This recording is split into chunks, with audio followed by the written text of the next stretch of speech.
हाय अस्सलाम वालेकुम। तमाम लीडर्स को मेरा सलाम। मेरा नाम है इब्राहिम खिलजी। अच्छा, मैं आप लोगों के साथ एक चीज़ शेयर करना चाह रहा हूँ कि बहुत सारे दोस्त ऐसे हैं जो कल आज भी मुझे मैसेज आए, कल भी कुछ मैसेजेस आए कि जी फ़लाँ बंदा जो है ना वो हमें ये कह रहा है, आप इसके बारे में क्या कहना चाहते हैं। एक बंदा है वो हमसे कन्विंस नहीं हो रहा, आप हमें कन्विंस करके दें।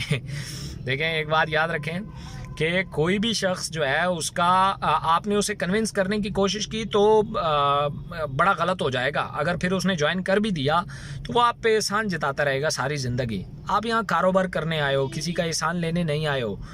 मैं जब ये कहता हूँ कि 100 में से 30 लोग आपके साथ ज्वाइन करेंगे, 20 आपको स्ट्रांगली रिजेक्ट करेंगे, 10 लोग आपके साथ ज्वाइन करेंगे। 100 में से 30 लोग आपकी बात सुनेंगे, 20 लोग रिजेक्ट करेंगे और 10 लोग आपके साथ स्ट्रांगली ज्वाइन करेंगे।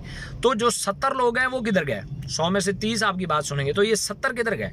ये 70 वही लोग हैं जो फ़र्ज़ किया आपको अभी बातें सुना रहे हैं, भी ये उन्हीं कैटेगरी में आते हैं। आप लोगों के साथ उलझ के अपने रिलेशन इकोनेक्स के लिए ख़राब मत करो भाई। उन्हीं के साथ आपने रहना है, वही आपके दोस्त हैं। जिसको आप बता रहे हो वो दोस्ती तो है, तभी तो वो बहस कर रहा है या रिश्तेदार है। तो आप इकोनेक्स के चक्कर में अपनी दोस्तियां और रिश्तेदारियां क्यों ख़राब कर रहे हो भाई? ना करो। आज नहीं कल, कल नहीं परसों, परसों नहीं तरसों आपकी कामयाबी जब उसे साबित करेगी वो खुद ब खुद आपके साथ ज्वाइन हो जाएगा। लेकिन आप उसके साथ रिलेशन ख़राब करने तक के तुल गए हो। आप उसे ब्लॉक करने की बात करते हो कि सर जी मैं उसे ब्लॉक कर दूंगा। ये क्या बातें कर रहे हो भाई? अपना दिल बड़ा रखो। 100 में से कुछ लोग 70 कैटेगरी में आएंगे, कुछ वो 20 में आएंगे और कुछ लोग 10 में आएंगे, तो कोई फ़र्क नहीं पड़ता। आपका काम सिर्फ प्रेजेंट करना होना चाहिए, हकीकत की बेस पे उसे प्रेजेंट करें। और इकोनेक्स नहीं, किसी भी कंपनी के लिए, इवन कंपनी को तो छोड़ दें, किसी दोस्त के लिए भी अपनी दोस्तियां और रिश्तेदारियां ख़राब मत करो भाई। आपके यही लोग आपकी बैकबोन है। कल फ़र्ज़ किया, अल्लाह ना करे, कोई दोस्त आपका नहीं रहता, इकोनेक्स नहीं रहती, इब्राहिम खिलजी नहीं रहता, तो आपके रिश्तेदार, आपके रिलेटिव्स, आपके ये दोस्त तो साथ खड़े हैं ना भाई। ये तो हर हालत में आपके साथ खड़े हैं। तो क्यों आप एक फ़र्ज़ किया अपने चंद कमीशंस और चंद उसके लिए अपनी दोस्ती यारियां ख़त्म कर रहे हैं? ये आप हरगिज़ ना करें। मैं ख़ुद आपको ये बात कर रहा हूँ। आप बस, अल्लाह ताला ने आपके ज़िम्मे मेहनत लगाई है, रिज़ल्ट अल्लाह ने देना है। कौन कहाँ से आपके साथ जुड़ के टीम बना देगा आपको पता भी नहीं चलेगा। आपको बस पूरी ईमानदारी के साथ अपने काम करते जाना है, लेकिन उस काम को कभी भी दूसरे के ज़िम्मे न मत लगाएं। अब मुझे बहुत सारे दोस्त आते हैं कि जी फ़लाँ बंदे ने मुझे ज्वाइन किया और ज्वाइन करवाया और ज्वाइन कराने के बाद मुझे छोड़ दिया, तो वो समझते हैं कि ये कोई काबिल तर्स बात है। ये काबिल तर्स बात नहीं है।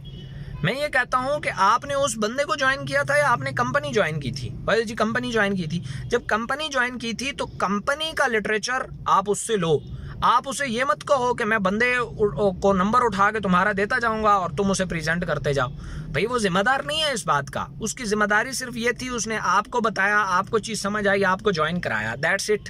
उसके बाद आपकी जिम्मेदारी शुरू हो जाती है। हाँ, आपको किसी चीज़ की समझ नहीं आती या वो बताता नहीं है, तो इसका बड़ा अच्छा तरीका है कि आप अपने सीनियर से, ऊपर सीनियर से रब्ता करें, या उससे नहीं करते कंपनी से रब्ता करें।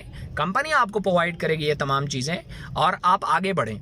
ये दूसरों के कंधों के ऊपर बंदूकें मत चलाएं। वो आप वक्ती तौर पे कुछ पैसा तो बना लेंगे, आपकी जगह पे कोई दूसरा काम करेगा, लेकिन उसका जब काम चल जाएगा फिर वो आपको क्यों लिफ्ट कराएगा भाई? इसलिए जब वो, उसके पास बहुत टाइम है, अभी तक उसकी टीम नहीं बनी आपके सीनियर की, तो उससे मैक्सिमम टाइम लो और काम सीखने के ऊपर टाइम लो। इसके ऊपर टाइम ना लो कि मेरे बंदे प्रेजेंट करते जाओ और मेरी टीम में डालते जाओ। ये कोई अल्लाह वास्ते को करने वाला काम थोड़ी ना है। और ना ही कोई एहसान हो रहा है, ना कोई सीनियर जूनियर पे एहसान कर रहा है, ना कोई जूनियर सीनियर पे एहसान कर रहा है। ये काम है, ये उस काम के बदले, ये उस कमीशन के बदले इन्हें काम करना पड़ रहा है जो इनको डेली बेसिस पे अकाउंट्स में मिलता है। वो कोई भी है, वो चाहे मैं हूँ, चाहे कोई और है, चाहे सीनियर है, चाहे जूनियर है, कोई भी है। तो कोई बंदा दूसरे पे एहसान नहीं कर रहा। अक्सर सीनियर जूनियर्स को ये जताते रहते हैं कि जनाब देखो आपकी डाउन में हमने बंदा लगाया। सिंपल सी एक बात है कि भाई डाउन में ना लगाते तो किधर लगाते? आपके पास हैं ही 2 लाइनें, मैं आपकी वीकर में हूँ, तो मेरी डाउन में नहीं लगाओगे तो और किधर लगाओगे? लगा के दिखाओ। इसका मतलब यह है कि ये कोई एहसान वाली बात नहीं है। और अगर जूनियर ने किसी सीनियर की डाउन में ज्वाइन किया तो उसने ज्वाइन तो करना ही था ना कहीं ना कहीं। तो भाई ये कोई एहसान नहीं किया उसकी डाउन में ज्वाइन करके, ठीक है? हर बंदा अपनी जिम्मेदारी के कमीशन लेता है, अपने काम के कमीशन लेता है। ये कोई, मैं फ़र्ज़ किया मुझे कोई लोग कहते हैं कि आपने सिस्टम खड़ा कर दिया। मैंने कोई लोगों पे एहसान नहीं किया कि मैंने कोई सिस्टम खड़ा कर दिया। बल्कि मैं तो उल्टा इसको एहसान गिनता हूँ कि आप लोगों ने इत्मीनान करके काम शुरू किया और इस प्रोजेक्ट को सक्सेसफुल बनाया। हमने एक दूसरे के ऊपर कोई एहसान नहीं किया। मैं आप लोगों का बल्कि एहसान गिनता हूँ, लेकिन मैंने आप लोगों पे कोई एहसान नहीं किया, ना पाकिस्तानी अवाम पे किया कि जी मैंने कोई बड़ा सेटअप खड़ा कर दिया तो कोई बड़ा एहसान हो गया। नहीं, ऐसा कुछ नहीं है। हमें तो बेसिकली एक दूसरे के हाथ में हाथ डाल के हमने आगे बढ़ना है, और हमारे पास इतना टाइम नहीं है कि हम लोगों के साथ उलझते फिरें।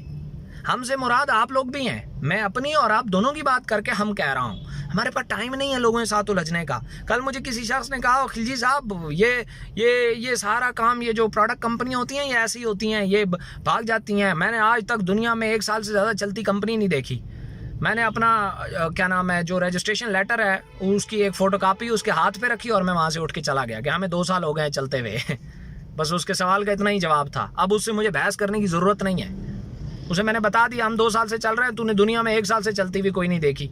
एवं उलझने की क्या ज़रूरत है? आपको भी उलझने की ज़रूरत नहीं है। बस एक पैरामीटर है, उसके ऊपर काम करते जाएं, रिजल्ट की फ़िक्र ना करें। 1, 2 साल 3 साल बाद आप देखेंगे कि जो काम आप 40 साल की एज में शायद करते या ना करते, वो आपने 2-4 साल में कर लिया। अल्लाह ताला ने आपको वो सक्सेस दे दी। बाकी अल्लाह से दुआ करते रहा करें और लोगों से मत उलझें। अल्लाह की मखलूक की जितनी आप इज़्ज़त और एहतराम और प्यार करेंगे, ये कायनात का ज़र्रा ज़र्रा आपके साथ आपको इज़्ज़त भी देगा, आपसे प्यार भी करेगा और आपके लिए आसानियाँ भी पैदा करेगा। Thank you so much.